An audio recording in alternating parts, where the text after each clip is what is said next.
투명인간 취급받으며 살았던 한 미국인 여성이 있습니다. 그녀는 미국에서 늘 2% 부족하다며 내쫓김 받기 일쑤였는데요.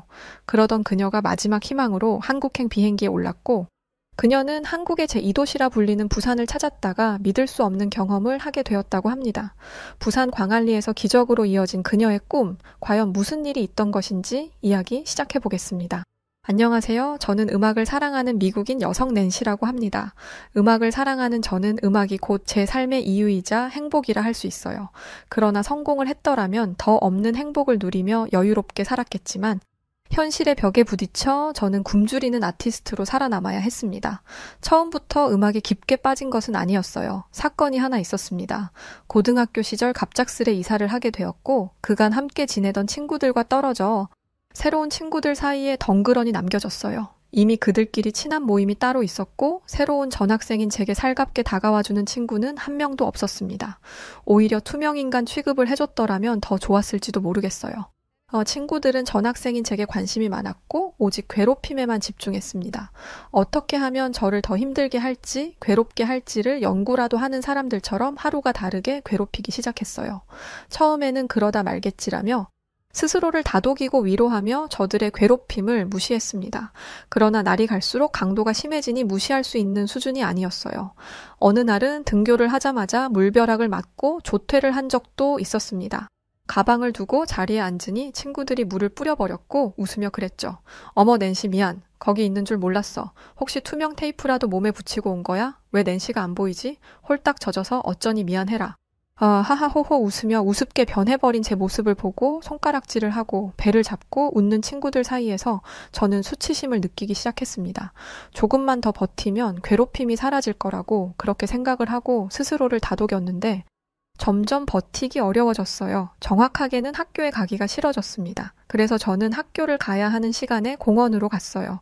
그 공원에서 경치를 보고 지나가는 사람을 보면서 항상 음악을 들었습니다. 참 신기하게도 음악이 저를 위로해주기 시작했어요. 멜로디에 어우러진 가사에 집중해보면 꼭 제게 필요한 말을 노래로 대신해주는 곡들이 있었습니다. 그때부터 저는 누구에게 말하지 못하고 홀로 속으로 끙끙 앓는 이 고통을 음악으로 치유받기 시작했어요. 그리고 어느 날부터는 제가 직접 작곡을 해보기 시작했습니다. 제 마음과 감정에 가장 솔직할 수 있는 유일한 시간이었죠. 그렇게 작곡을 한 곡에 멜로디도 넣어보고 홀로 흥얼거리며 나만 들을 수 있는 나만의 곡들을 만들기 시작했어요. 괴로움에 눈물만 흘리던 날들을 지나보내고 처음으로 웃기 시작했고 삶의 이유를 찾게 된 계기였습니다. 물론 부모님께 이 고통스러운 학교 생활을 어렵사리 터놓기도 했어요. 그러나 돌아오는 대답은 너무도 차가웠습니다.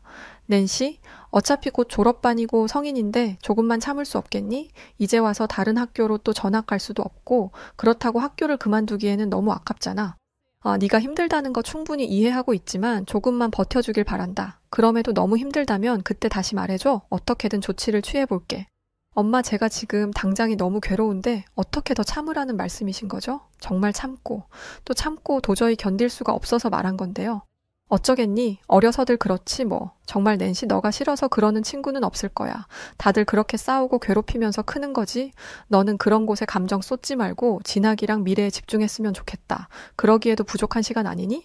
어머니의 차갑고 냉혹한 답변은 저를 힘 빠지게 만들었습니다. 조금이라도 감싸주고 제가 힘들다는 것을 인정하고 안아주셨다면 조금은 다르지 않았을까 싶어요.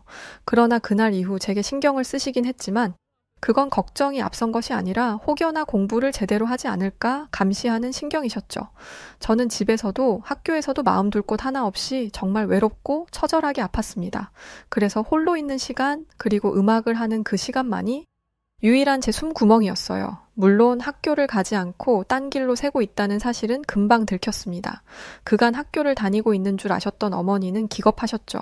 엄마랑 저번에 잘 말한 거 아니었어?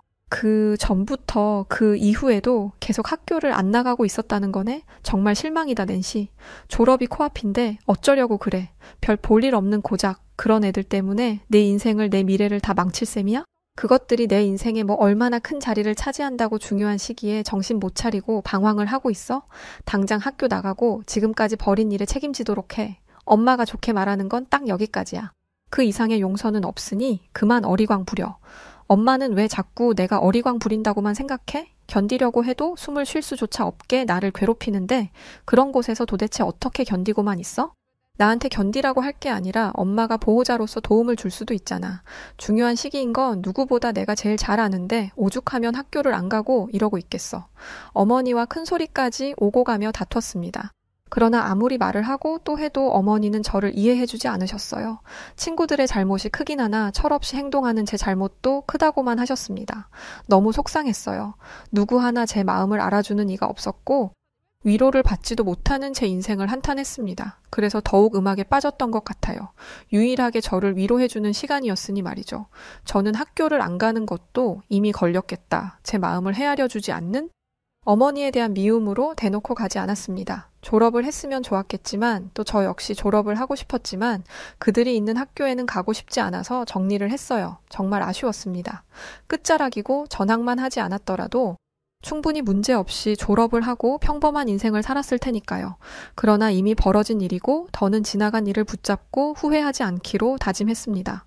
저는 20살을 맞이하고 곧장 집에서 나왔어요. 온 몇 벌과 그간 작곡했던 작곡 노트를 들고 무작정 나왔습니다. 돈 한 푼 없었기에 정말 힘든 현실의 벽에 부딪혀야 했어요. 이제 막 20살이 된 저를 써주는 가게도 많지 않았지만 운이 좋게도 좋은 식당 사장님을 만났습니다. 무거운 짐가방과 낡은 노트를 들고 와 간절하게 일을 하고 싶다는 저를 받아주셨어요. 저는 파스타를 팔던 가게에서 일을 했고 사장님 집에 남는 방 하나를 내주셔서 그곳에서 먹고 살았습니다. 미래가 없는 듯 보이지만 그런 제게도 꿈은 있었어요. 이곳에서 열심히 일을 해 돈을 모아서 제가 살 집 하나를 마련하고 그 이후 음악을 제대로 해보기로 했습니다. 한 번도 음악을 배워본 적이 없어서 모든 게 어설펐거든요. 그런 저를 다듬어주고 싶었습니다. 일이 바빴지만 저는 사람들과 소통하고 서비스하는 그 시간들이 행복했어요. 고된 하루를 보내고 나면 일기를 썼고 그 일기를 쓰다 영감을 받으면 가사를 써내려가기 시작했습니다. 하루는 사장님이 제게 진지하게 물어보셨어요. 낸시는 왜 굳이 음악을 하려고 하는 거야? 제대로 배운 적도 없고 앞으로 가야 할 길이 먼데 그럼에도 도전하고 싶은 거야? 저한테 음악은 인생에서 가장 아팠던 시간에 함께 해준 유일한 벗이었어요. 덕분에 위로를 받았고 그 덕에 지금처럼 극복하고 웃으며 살 수 있게 되었어요. 그래서 저는 어떻게든 살려준 이 음악을 포기할 수가 없어요. 더 배우고 싶고 더 잘하고 싶어요. 언젠가는 근사한 제 곡을 사람들 앞에서 공연하며 불러보고 싶거든요. 그게 제 작은 꿈입니다. 제 말을 들은 사장님께서는 아이디어를 내주셨습니다. 낮에는 파스타집으로 운영하지만 저녁에는 칵테일, 보드카 등을 곁들일 수 있는 바 분위기였죠. 그런 가게에서 저녁에 공연을 하라는 제안이었습니다. 처음에 저는 굉장히 당황을 했어요. 제대로 배운 적이 없어서 어설픈 제가 사람들 앞에서 날 것 그대로의 공연을 한다니 상상할 수 없는 일이었습니다. 그러나 그런 생각이 들었어요. 이 또한 너무 좋은 경험이 될 텐데 지레 겁먹고 포기하는 일은 없어야 한다고 생각했습니다. 제가 부족하면 부족한 대로 더 보충을 하고 그렇게 제 자신을 성장시켜 보기로 했어요. 적어도 다른 일도 아니고 음악을 위해서라면 충분히 도전할 가치가 있다고 생각했습니다. 감사한 사장님의 마음을 받아들였고 낮에는 홀서빙을 하고 저녁에는 공연을 해서 제 꿈에 가까워지기도 했고 돈을 더 벌기도 했어요. 처음 공연하던 날 밤이 떠오릅니다. 유독 사람들이 많아서 떨리고 긴장되는 마음을 다잡고 평소 제가 가장 애정하던 곡 몇 가지 리스트를 만들어 불렀어요. 악기 연주를 능숙하게 하는 편이 아니라 저는 오직 보컬에만 집중해서 사람들을 집중시켰습니다. 너무 긴장되어 눈을 질끈 감고 마스크를 두 손으로 감싼 채 노래를 하기 시작했죠. 그리고 떨리는 마음으로 질끈 감은 두 눈을 살며시 떠봤을 때 저는 깜짝 놀라고 말았습니다. 그 많은 사람들이 모두 저를 쳐다보고 저마다 다른 모습으로 제 노래를 감상하고 있었어요. 어떤 사람은 두 손을 감싸며 미소를 짓고 또 어떤 사람은 함께 몸을 흔들며 리듬을 타고 있기도 했습니다. 한 곡을 모두 불렀을 때 사람들은 박수갈채가 터졌고 너무 아름다운 목소리라는 말을 들었어요. 세상의 낸시의 목소리는 정말 환상적이었어. 때묻지 않은 순수함이 그대로 남아있는 너무도 맑고 쾌청한 목소리는 그야말로 예술이야. 내가 최근에 들어본 노래 중에 최고의 보컬이었어. 낸시 저녁마다 공연하는 거야? 난 낸시의 노래를 들으러 자주 와야겠어. 난생 처음 사람들 앞에서 공연을 해본 제가 들은 최고의 찬사였습니다. 모두가 좋은 말을 해주니 용기를 낼 수 있었고 저는 저녁 공연을 즐기기 시작했어요. 그렇게 저는 무명 가수의 길로 빠지게 되었습니다. 다들 저를 보면 그랬어요. 실력도 너무 좋고 여기서 이렇게 노래를 하고 있을 가수가 아닌데 왜 여기서 이러고 있냐고 했습니다. 엔터를 만나서 유명 가수로 거듭나라는 말을 많이 해주셨지만 저는 그 정도 실력이 아니라고 생각했어요. 도전을 수없이 해봤다면 좋았겠지만 저는 그 당시 공연하는 제 모습에 만족했습니다. 그런데 하루는 제 노래를 사랑하는 단골 손님과 깊은 대화를 나눴고 생각이 바뀌기 시작했어요. 그 손님은 제 노래를 듣기 위해 일주일에 4번에서 5번은 저희 가게를 찾아주셨습니다. 비가 오나 눈이 오나 늘 찾아주시는 감사한 분이셨기에 저를 위한 조언도 아낌없이 해주셨어요. 낸시 이제 여기서 그만 노래하고 무명 가수 그만하고 정식 가수로 살아보는 건 어때?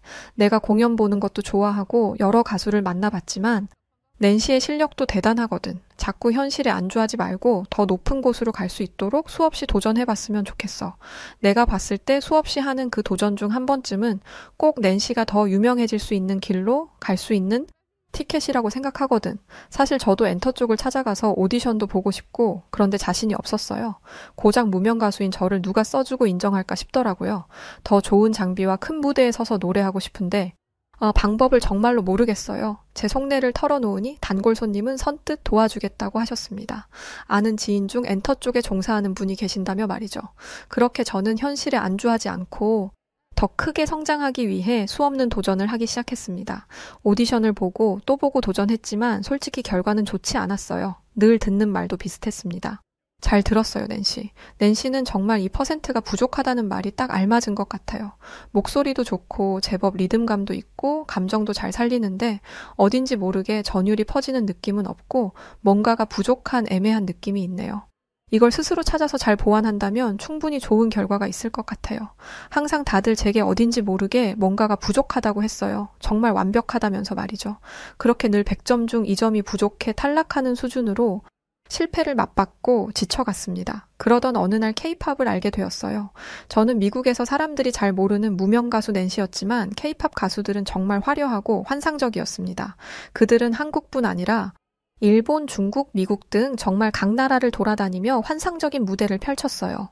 저는 멋진 무대 위의 모습만을 보고 그들을 동경하기 시작한 것은 아니었습니다. 단순히 스타성이 아닌 음악성에 반하기도 했어요.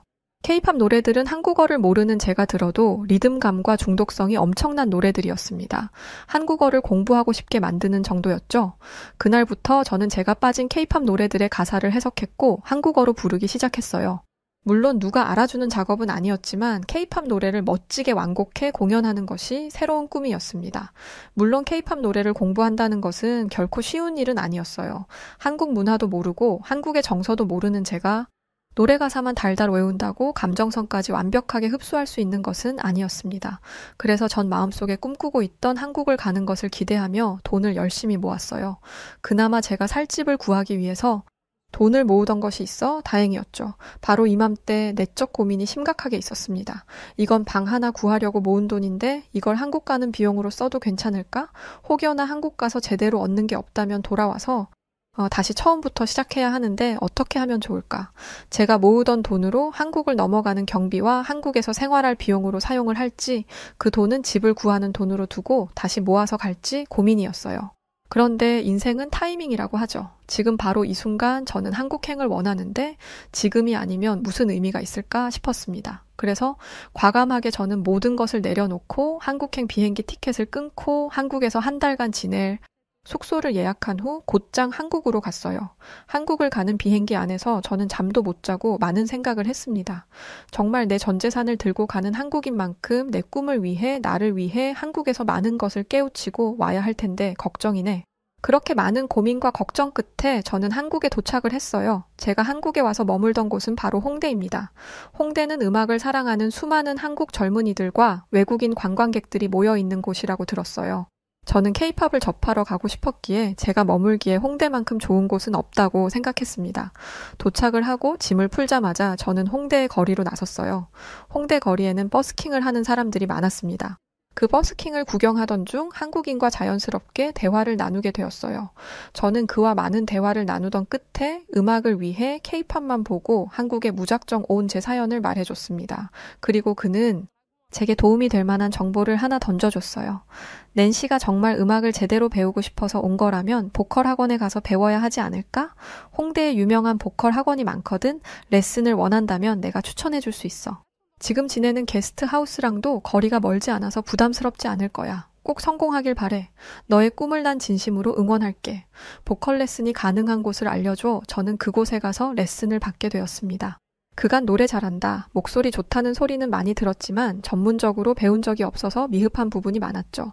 그런데 보컬 레슨을 배우니 확실히 더 듣기 좋은 소리로 다져지는 느낌이 있었습니다. 저는 게스트하우스에서 지내며 보컬 레슨을 하고 또 빈 연습실에서 연습하는 것으로 하루하루를 보냈어요. 물론 이렇게 연습을 하면서도 불안하지 않았던 것은 아닙니다. 이게 과연 의미가 있는 건지, K-팝은 어떻게 접해야 하는지 제 속안에는 수많은 물음표들이 떠오르고 있었지만 저는 제 자신을 그리고 현재를 믿기로 했어요.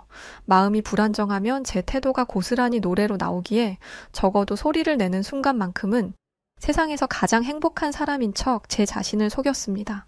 정말 놀라웠던 것은 한국의 보컬 수준이었어요. 배우면 배울수록 저는 실력이 일취월장하는 것을 알게 되었어요. 일명 스킬이라고 하는데 배운 스킬을 더할수록 제 것으로 흡수할 수 있었고 보컬 레슨을 통해 제 능력치 최대 이상을 끄집어내줬습니다. 실력이 점점 늘면서 제게 맞는 음색과 컨셉도 정해주셔서 도움을 많이 받을 수 있었어요. 저는 이렇게 배움을 연속할수록 실력이 점점 늘어났지만 K-팝과 한국의 문화를 접할 시간이 없는 게 아쉬웠습니다. 역시 보컬 선생님도 같은 마음이셨는지 제게 이런 말을 해주셨어요. 낸시가 음악에 진심이고 열심히 배우는 것은 알겠지만 아무래도 세상을 접할 기회가 더 다양했으면 좋겠어. 그렇게 하면 감정선도 더 풍부해질 것 같거든. 한국까지 와서 보컬만 집중하지 말고 다양한 문화를 경험해보는 건 어떨까? 홍대 말고 다른 곳도 가서 거리도 거닐고 카페도 가보고 또 서울 잠실에 놀이공원도 있는데 거기도 한번 가봐. 전에 낸시가 놀이공원 좋아한다는 말이 기억나거든. 그런 경험들이 쌓이고 쌓여 나중에 풍부한 감정을 표현할 수 있을 거야. 보컬 선생님의 말을 들어보니 저는 세상을 접할 기회가 별로 없었습니다. 늘 제 생활 반경에 울타리를 쳐둔 듯 그 안에서만 생활하던 사람이었으니 말이죠. 그건 한국에 와서도 똑같았습니다. 매일 보컬 학원과 게스트하우스를 반복했고 어쩌다 홍대 거리를 돌아다니며 버스킹을 구경하는 것이 끝이었으니 말이죠. 그래서 전 용기를 내 강남도 가보고 인사동도 가보며 한국 사람들 사이에서 어울려 보기 시작했습니다. 그리고 정말 제가 좋아하는 놀이공원도 가봤어요. 이곳은 서울 잠실에 위치한 롯데월드인데 실내와 실외로 나눠져 있어서 다양하게 즐길 수 있었습니다. 그런데 놀이공원에 와서 하나 놀란 사실이 있었어요. 바로 스마트한 한국의 시스템이었죠. 놀이공원을 가면 길게 서 있는 줄에 벌써부터 지치기 마련인데 한국은 앱을 통해서 원격 줄서기나 예약 제도가 있었습니다. 이 앱을 통해서 줄서기를 하거나 예약을 하면 제가 현장에서 1시간, 2시간씩 줄을 서지 않아도 순서가 다가오면 바로 탈 수 있었어요. 그렇다 보니 시간도 절약할 수 있고 더 다양한 놀이기구를 탈 수 있었습니다. 같은 날 몇 배로 더 즐길 수 있는 행복이 있다는 사실에 놀라움과 행복함이 동시에 다가왔어요. 물론 미국에도 전 세계적으로 유명한 놀이공원이 있고 다들 아실 텐입니다. 그런데 그곳은 모두 다 돈이거든요. 돈이 없으면 아무것도 할 수 없을 지경이고 돈도 한 2푼을 쓰는 게 아니라 부담스러워서 선뜻 도전할 수가 없습니다. 한마디로 너무 비싸기에 모든 게 돈이라 함부로 뭘 할 수가 없는데요. 하다못해 그곳에서 배를 채우는 것조차 부담으로 다가와요. 심지어 사람에 비해 식당이 협소해서 늘 정신이 없는 곳이죠. 그런데 한국 롯데월드는 달랐어요. 스마트한 것은 물론이고 가격이 부담스럽지 않았습니다. 식당에 가서 밥을 먹을 수 있었고 출출하면 돌아다니며 길거리 음식을 즐길 수 있었어요. 롯데월드에서 보냈던 하루는 그야말로 환상적인 하루였고 저는 많은 것을 느끼게 되었습니다. 세상에는 정말 다양한 나라가 있고 인종이 있고 제가 경험하지 못한 것들이 많다는 사실이었죠. 또 강대국이라 불리는 미국보다 한국이 더욱 발전된 곳이라는 사실도 알게 되었어요. 단순히 K-팝 문화만 발전한 것이 아니라는 것을 알았습니다. 그래서 인지 한국이 더 좋아지기 시작했어요. 돌아와서 보컬 선생님께 얼마나 많은 감사 인사를 했는지 모릅니다. 제가 한국에 대해 좋은 감정을 가진 것은 이뿐이 아니었어요. 제가 지내던 게스트하우스는 저처럼 외국인도 많았지만 한국인도 많았습니다. 공용 거실도 같이 쓰고 주방도 같이 쓰고 또 저와 함께 방을 쓰는 사람들과 자연스럽게 소통을 하게 되었는데 전 이곳에 머물며 한국의 정을 온전히 느끼게 되었어요. 한국인들은 참 예의가 바르고 남을 돕는 것을 당연히 생각하는 선한 사람들이었습니다. 한국 문화를 잘 모르는 제게 선뜻 알려준 것들이 한 2가지가 아니었어요. 특히 게스트하우스는 저 혼자 지내는 곳이 아니라 모두의 편의를 위해 규칙을 꼭 지켜야 합니다.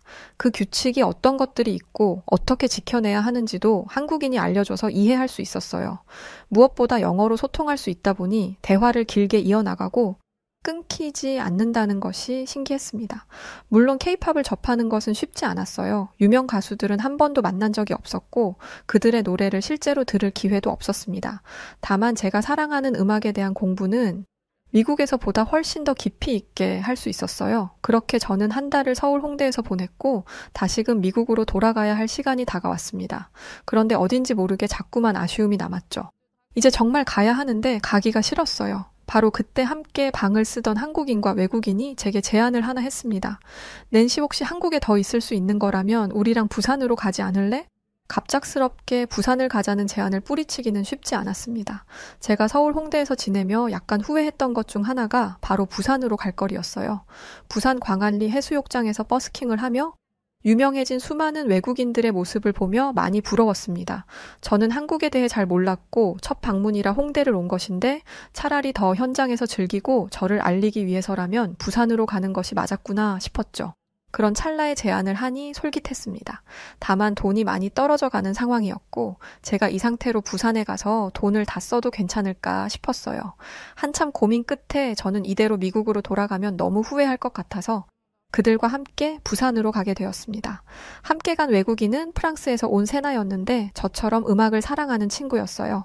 그리고 한국인은 이민지였는데 민지 역시 음악을 사랑하여 한국 곳곳을 다니며 버스킹 공연을 하는 친구였습니다. 저희들은 서로 너무 결이 맞는 사람들끼리 만난 거였어요.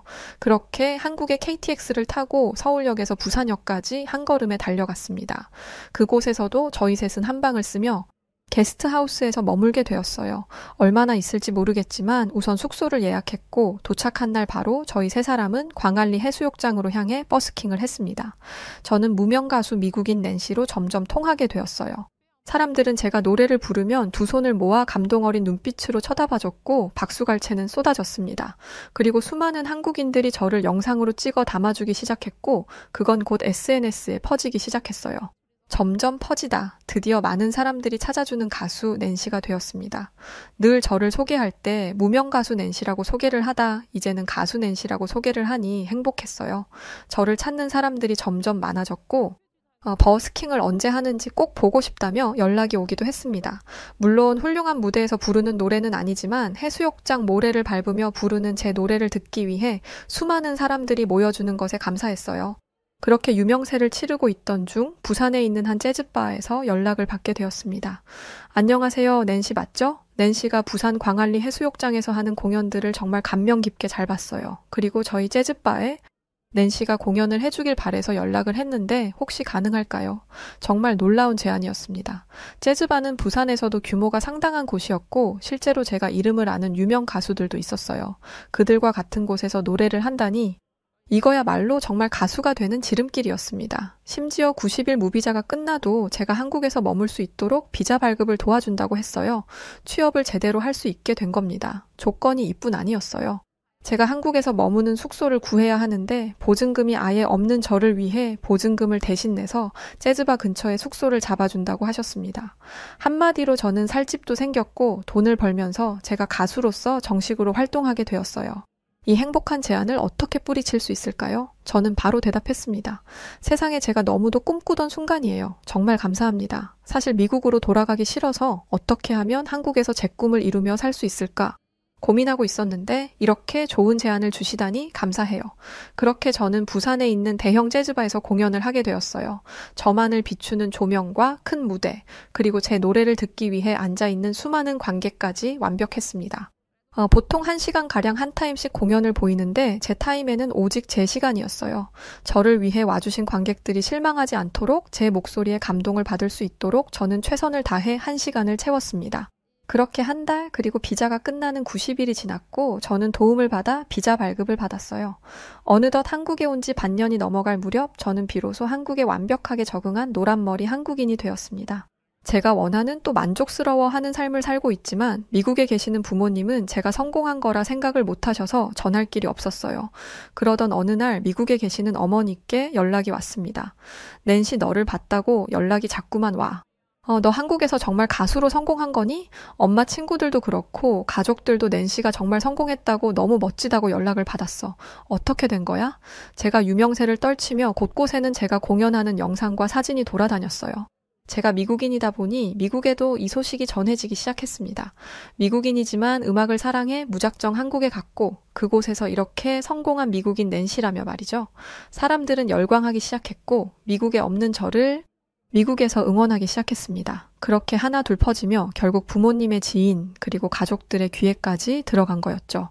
언젠가 제가 꿈꾸던 삶을 살고 있다고 제 기준에서 성공을 했다고 꼭 말하고 싶었는데 이렇게 전할 수 있어 기뻤습니다. 미국에서 무명 가수로 계속 음악하겠다고 살아봤자 답이 없을 것 같았어. 그러던 중 한국의 케이팝을 접하게 되었고 음악성이 뛰어난 것을 보고 나도 너무 배우고 싶었어. 그들처럼 아이돌을 할 수는 없지만 내 음악을 진정성 있게 전할 수 있는 기회가 생기길 누구보다 간절히 바랐어. 그런 마음으로 한국에 왔는데 내 꿈을 이룰 수 있도록 수많은 좋은 한국인들이 도와줬고 지금 내가 서울이 아닌 부산에서 성공할 수 있던 이유야. 나는 현재의 내 자리와 삶에 너무 큰 만족을 하고 있는데 엄마한테는 어떻게 전해야 할지 모르겠더라고. 그런데 미국에서도 나를 알아줘서 정말 다행이야. 그동안 제가 어떻게 살았는지 또 성공을 하게 된 이유까지 전부 말씀을 드리니 눈물을 보이셨죠. 매정했던 엄마가 정말 미안하구나. 한 번도 진심으로 너의 마음을 들여다봐주지 못한 것을 후회하며 살았는데 기특하게도 성공을 하다니 정말 훌륭하고 멋지다. 미국에 있는 우리 걱정은 말고 한국에서 내 꿈을 더 널리 펼치며 살았으면 좋겠다. 그리고 그토록 간절히 원하던 부모님의 인정을 받았습니다. 저는 참 행복한 사람이에요. 제 간절한 꿈도 이뤘고 부모님의 인정도 받았으니 말이죠.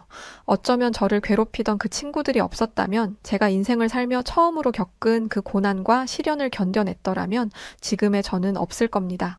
저를 가장 힘들게 했던 순간이지만 비온 뒤 땅은 굳고 해는 뜨기 마련이라고 하죠. 결국 시련을 딛고 저는 더 성장했고 모두가 알아주는 유명한 가수 낸시로 살게 되었습니다. 앞으로도 전 이곳 부산에서 수많은 사람들에게 진심과 전율이 느껴지는 노래를 들려드리려 해요. 수많은 한국인들의 도움과 그들이 곁에 있어 지금도 또 오늘도 저는 따뜻하게 이곳 부산에서 살아가고 있습니다. 참 그리고 제 이야기를 숨김없이 이야기했던 터라 사연에는 가명을 담았습니다. 이 점은 이해 바래요. 여하튼 저에게 큰 도움을 주셔서 한국인분들 모두 감사합니다. 네, 오늘 사연은 여기까지입니다. 대단하시네요. 그래도 끝까지 자신의 꿈을 포기하지 않고 이겨내신 모습이 멋지세요. 위풍당당했던 베이징 대학 교수가 중국 한자를 태국에 전파하기 위해 태국을 찾아갑니다. 태국에서 극진한 대우를 받았던 중국 대학 교수. 그러나 그의 여권을 보게 된 태국인들은 갑자기 태도를 바꾸고 이런 말을 하는데요. 아니 이게 뭐야? 당신 한국인이 아니라 중국인이었어? 제기랄. 지난 7월 한국을 상대로 벤코리아를 외치며 난동 피우던 태국. 과연 무슨 일이 있던 걸까요? 이야기 들어보시죠. 안녕하세요. 저는 베이징 대학교에서 언어학을 가르치고 있는 왕하이밍이라고 합니다. 제가 이렇게 사연을 보내게 될 줄은 몰랐는데요. 최근 태국에서 겪은 충격적인 경험으로 인해 학자로서 부끄러운 마음을 가지게 되었습니다. 그리고 그 중심에는 놀랍게도 한국이 있는데요. 얼마 전 있었던 일을 들려드려 볼게요. 먼저 제 이야기를 해야 할 것 같네요. 저는 20년간 중국 한자의 우수성을 연구해 왔습니다. 세계 최고의 문자는 단연 한자라고 자부하면서 말이죠. 5,000년의 역사를 가진 한자야말로 인류 최고의 문자 체계라 믿었고 이를 증명하는 것만이 제 역할이라고 생각했어요. 실제로 제 연구는 많은 곳에서 인정을 받았습니다. 하버드, 옥스퍼드, 소르본 등등. 제 연구 내용을 가지고 강연을 다니기도 했죠. 저는 한자의 뛰어난 특성을 설명하면서 청중들을 설득했습니다. 특히 한자가 동아시아 문화권의 공통 문자라는 점을 강조했어요. 한국, 일본, 베트남, 유명하다는 동아시아의 나라는 모두 우리 한자를 사용했으니까요. 그만큼 한자의 가치는 대단했습니다. 그래서 저는 한자로 통하는 세계라는 책을 준비하고 있었고 유네스코 세계문화유산 등재도 추진 중이었어요. 그러던 어느 날 태국 방콕의 출라롱콘 대학에서 특별 강연자로 초청을 받았습니다. 이번 행사에는 아시아권 참석자들 뿐만 아니라 서양 국가에서도 많이 참석한다고 하더라고요. 저는 이번 기회를 발판 삼아 한자의 위대함을 전 세계에 알리리라 마음먹었습니다. 그런데 공항에 들어서자마자 뭔가 이상했어요. 공항 곳곳에 걸린 안내문에 한자의 비중이 적었거든요. 한자 대신 커다랗게 적힌 언어는 영어 그리고 한글이었습니다. 중국어는 작게 구석으로 밀어낸 글자가 한글이라니 어이가 없더라고요. 태국에 방문하는 중국인들이 한둘이 아닌 것으로 알고 있는데 중국어를 이런 식으로 방치하다니 태국인들이 이 정도로 무식한가 싶었습니다. 하지만 이 정도야 한국인들이 태국에 와서 돈을 많이 쓴다더니 이런 식으로라도 한국인들을 대접해주고 싶은가 보다 생각하며 넘길 수 있었어요. 그런데 출라롱콘 대학에 도착하자마자 볼 수 없는 상황을 마주하게 되었습니다. 대학의 캠퍼스 입구부터 한글로 된 현수막이 걸려 있더라고요.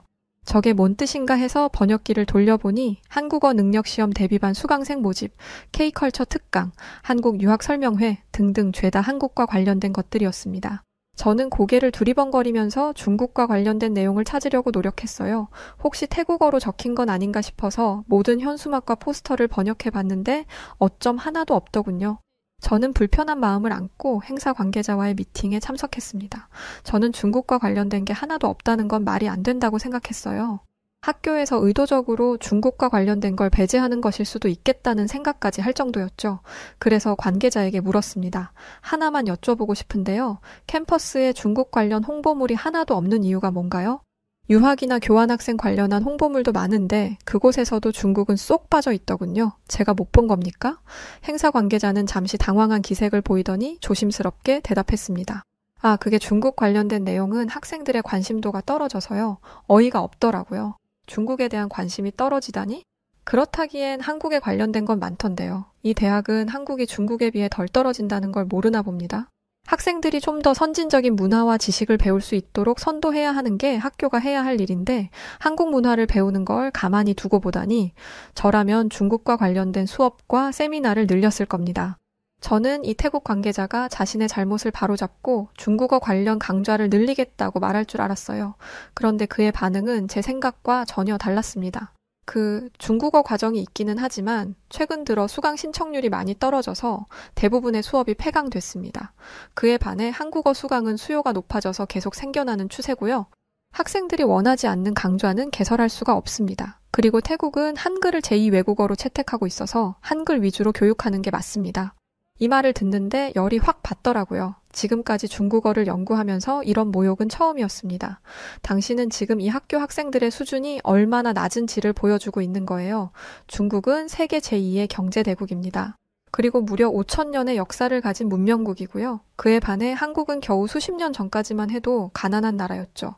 어떤 나라가 더 우수한지 이렇게 말해줘도 모르겠어요? 관계자는 땀을 뻘뻘 흘리며 저에게 한국어를 가르칠 수밖에 없는 이유에 대해 말했지만 저는 듣지도 않고 나와버렸습니다. 마음 같아서는 이딴 행사 때려치우고 나가고 싶었어요. 미팅 장소에서 나와 캠퍼스 한가운데로 갔는데 제가 평생 연구해온 한자는 찾아볼 수가 없었습니다. 대신 한글이 이곳을 점령하고 있었죠. 어떻게 강연을 끝냈는지도 모르겠어요. 기존에 약속된 내용대로 강연을 하지 않으면 위약금을 내야 한다는 조항이 아니었으면 뒤집어 엎었을 수도 있습니다. 저는 강연에서는 차마 못했던 이야기를 현지 언론과의 인터뷰에서 해야겠다는 생각을 했고 이 기회를 통해 태국 내 한글 열풍을 지적하고 싶었어요. 특히 지난 여름 7월에 있었던 벤코리아 사태를 언급하면 분명 태국 기자들의 공감도 살 수 있고 태국인들의 한국에 대한 반한 감정도 다시 이끌어낼 수 있을 것 같았습니다. 방콕 포스트, 더네이션 등 주요 언론사 기자 5명이 참석한 자리에서 제가 먼저 입을 열었습니다. 태국에 오자마자 가장 충격받은 건 태국 곳곳에 퍼져 있는 한글이었습니다. 대체 왜 태국이 한글을 배우는 건지 의아합니다. 한국은 얼마 전 태국인들을 무자비하게 추방하지 않았습니까? 그리고 여행객들에 대한 검문도 강화했다고 하던데요. 태국인들은 그런 취급을 받아놓고도 한글을 배우다니 자존심도 없나요? 저는 의기양양한 표정으로 기자들을 바라봤어요. 아니나 다를까 당황한 표정으로 서로 눈치를 보더군요. 저는 제가 전곡을 찔렀다고 생각했습니다. 그런데 그때 더네이션의 여성 기자가 날카로운 목소리로 제 말에 반박하기 시작했어요. 교수님은 지금 잘못된 지적을 하고 계십니다. 한국의 조치는 정당한 것이었습니다. 한국에서 강제 추방된 태국인들은 한국에 불법 체류를 한 사람들이었거든요. 입국 과정을 까다롭게 한 것도 불법 체류자를 걸러내기 위한 최소한의 장치였습니다. 예상치 못한 반응에 당황스러웠습니다. 자기 나라잖아요. 아무리 잘못했어도 내 나라를 이렇게 비판하다니 중국과는 전혀 다른 모습에 많이 놀랐습니다. 중국에서는 아무리 중국이 잘못했어도 중국 편을 드는 게 옳거든요. 여자 기자가 제 말에 반박하고 있을 때 다른 기자도 가세했습니다. 태국에서 벤코리아 운동이 있었던 건 한국의 이러한 조치를 잘못 이해한 태국인들 때문이었습니다. 지금은 모두가 잘못을 인정하고 있고 오히려 한국이 우리에게 얼마나 많은 기회를 주고 있었는지 알고 있어요. 한국은 합법적인 취업 기회도 많이 제공하고 있었습니다. 그게 바로 우리나라 청년들이 한국어를 배우는 이유죠. 정식 루트로 가면 얼마든지 다양한 기회를 누릴 수 있으니까요. 이런 얘기를 계속 듣고 있자니 불편한 마음만 커지더군요. 저는 목소리를 높여 말했습니다.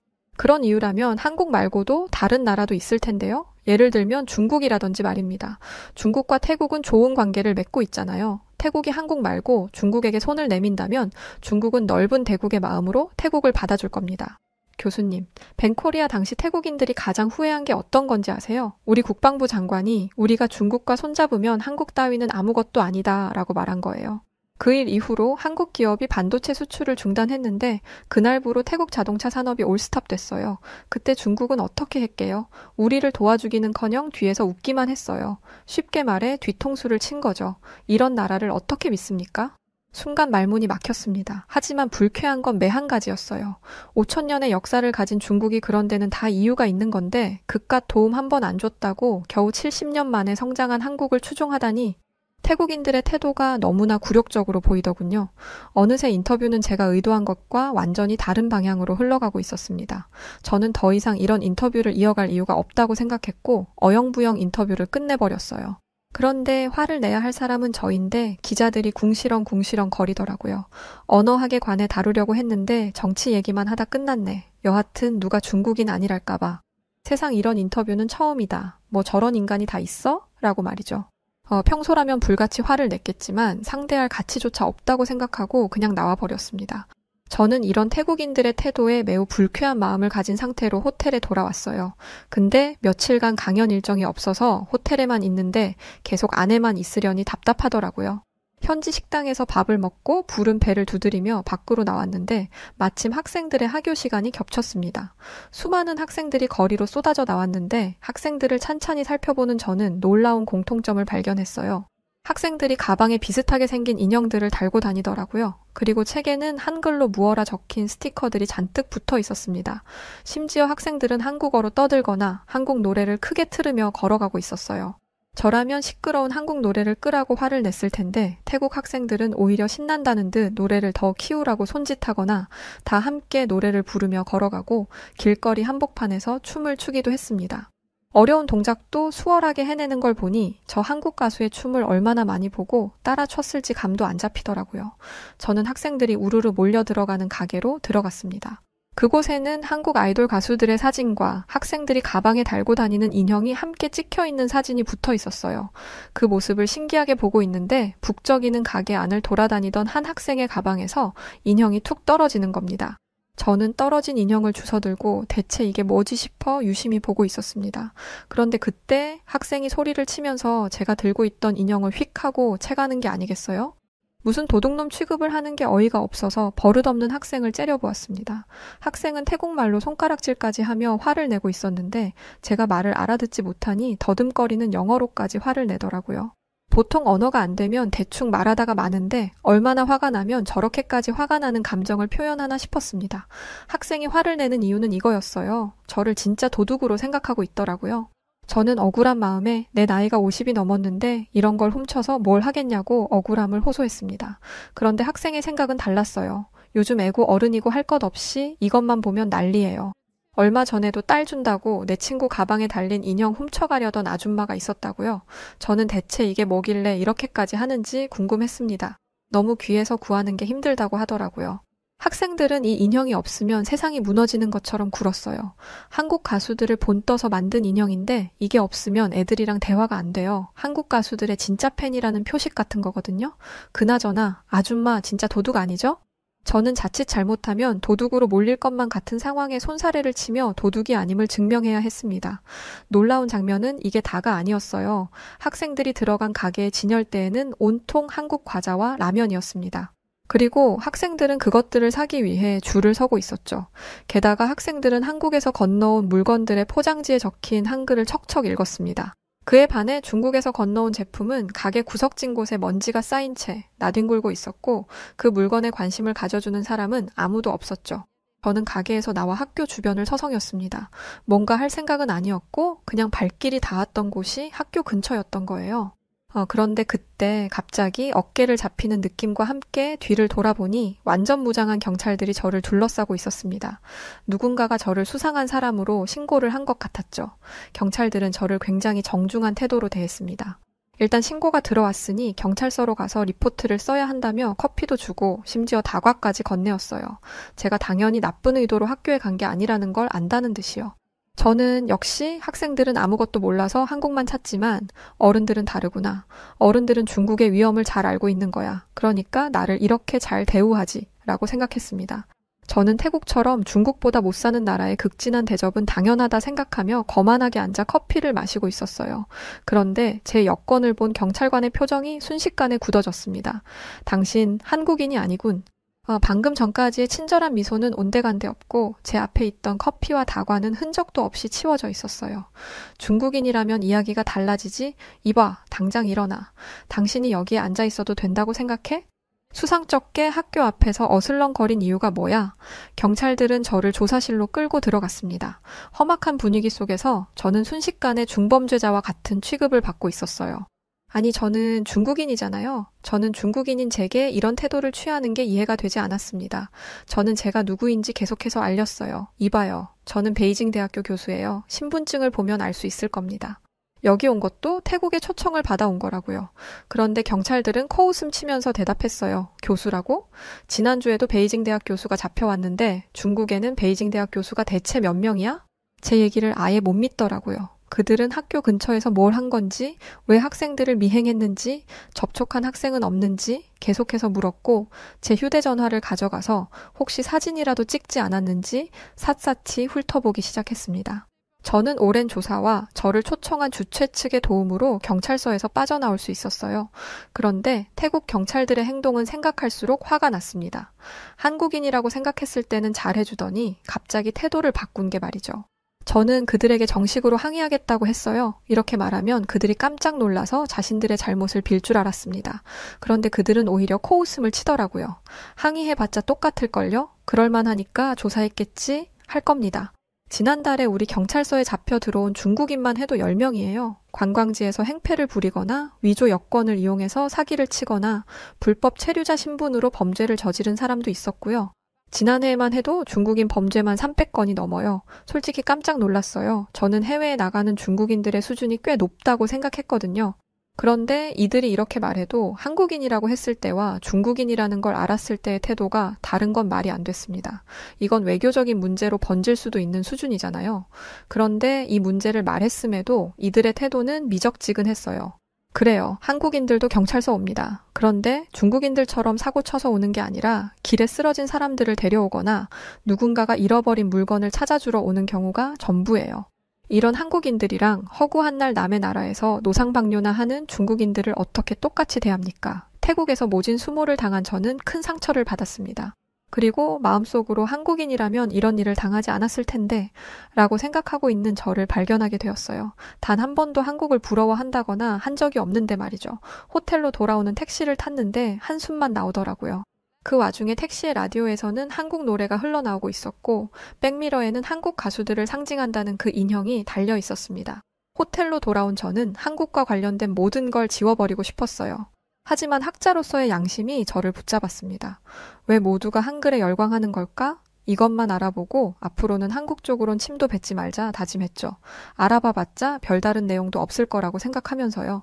저는 언어학자잖아요. 그래서 노트북을 펼쳐 한글에 대해 조사하기 시작했습니다. 한자처럼 오랜 역사도 없는 문자가 뭐가 대단하다고. 그런데 한글의 제작 원리를 알게 된 순간 충격이 밀려왔습니다. 자음과 모음의 제작 원리, 이건 마치 현대 과학자가 만든 것 같았어요. 기혁은 혀가 목구멍을 막는 모양을, 니흐는 혀가 윗 잇몸에 닿는 모양을, 모든 자음이 발음 기관의 모양을 본떠 만들어졌다는 사실이 믿기지 않았습니다. 이게 600년 전에 만들어졌다고? 최근에 만들어진 게 아니라? 말도 안 돼.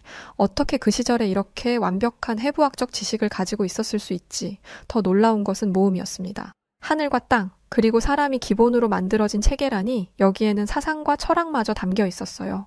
게다가 이 세 가지 기본 모음을 조합해 다른 모음을 만드는 창의적인 방법까지 가지고 있었죠. 손이 떨리기 시작했습니다. 한자가 수천 년에 걸쳐 자연스럽게 발전한 문자라는 자부심 하나로 살아왔는데 처음부터 치밀한 과학적 원리로 설계된 문자인 한글 앞에서는 한자도 무의미해 보였거든요. 게다가 또 한 번 저를 충격에 빠지게 한 사실이 있었습니다. 한자는 배우는 데만 10년이 걸리는데 한글은 며칠이면 배울 수 있다고? 저는 아까 봤던 태국 학생들을 떠올렸어요. 한국어를 능숙하게 읽고 있는 태국 학생들을 말이죠. 한글, 한국어가 대중적인 언어가 될 수 있었던 이유에는 논리적이고 간단하고 직관적인 한글의 언어적 특성이 있었던 것이었습니다. 그런데 저는 이 부분에서만큼은 한글이 한자보다 덜 떨어진 문자라고 생각하고 싶었어요. 좀 더 어렵고 접근하기 힘든 게 우수하다는 생각을 하고 있었으니까요. 그런데 세종대왕의 창제 목적을 알게 된 저는 충격에 빠졌습니다. 어리석은 백성이 한글을 배워 뜻을 펼치게 하라. 기득권 중에 기득권인 왕이 한낱 백성을 위해 그들이 배우기 쉬운 언어를 만들었더군요. 먼 과거의 이러한 노력이 현재의 한글을 만들었고 그 덕분에 세계의 많은 사람들이 쉽게 한글을 접하고 있었던 것이었습니다.